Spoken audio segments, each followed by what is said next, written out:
আসসালামু আলাইকুম। ইউটিউব টিকটকে ভিডিও 1 মিলিয়নের উপরে ভিউজ হয়ে গেছে আমার। টিকটকে প্রায় দুইটা ভিডিও 1 মিলিয়ন ভিউজ হয়েছে, আর একটা ভিডিও 2 মিলিয়নের উপরে ভিউজ হয়েছে টিকটকে।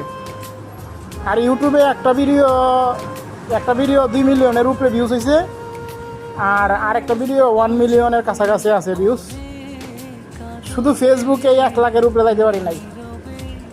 ফেসবুকে মানে 1 লাখ পর্যন্ত গেছি, কিন্তু 1 লাখের উপরে যাইতে পারি নাই। ফেসবুকে যদি একটা ভিডিও আমার 1 মিলিয়ন হয়ে যেত তাহলে সার্থক। ফেসবুক, টিকটক, ইউটিউবে 3টা প্ল্যাটফর্মেই সার্থক। ইনশাল্লাহ হয়ে যাব। একটা ভিডিও প্রায় 1 লাখের কাছাকাছি ভিউজ হয়েছে আজকে, অন্যগুলোও হয়ে যাবে ইনশাল্লাহ। আর মানে আপনারা যারা আমার ভিডিও দেখেন, লাইক করেন না বেশি, লাইক কমেন্ট বেশি করেন না। দয়া করে লাইক কমেন্ট করবেন, এবং ফেসবুক বা ইউটিউব থেকে দেখে থাকলে, যদি ইউটিউব থেকে দেখে থাকেন তাহলে সাবস্ক্রাইব করবেন, আর ফেসবুক থেকে দেখে থাকলে ফলো করবেন।